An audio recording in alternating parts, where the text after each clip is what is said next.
test of the National Weather Service warning alarm tone. Specially equipped receivers are automatically activated for the test of the National Weather. Tests of these receivers are normally conducted. Tests of these receivers by this system are 11 a.m. and noon. Tests of these receivers severe weather in the area on Wednesday. When there is a threat of or existing severe weather in the area on Wednesday, 11 a.m. and noon. When there is a threat of or existing severe weather in the area on Wednesday, Illinois will be activated for watches and or warnings affecting Illinois will be activated for watches and or warnings affecting far north, north central, and northeast Illinois, as well as counties in far northwest Indiana.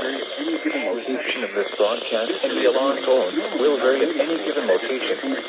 This variability normally the alarm tone will vary at any given location. This variability normally. We will now return to our regular program.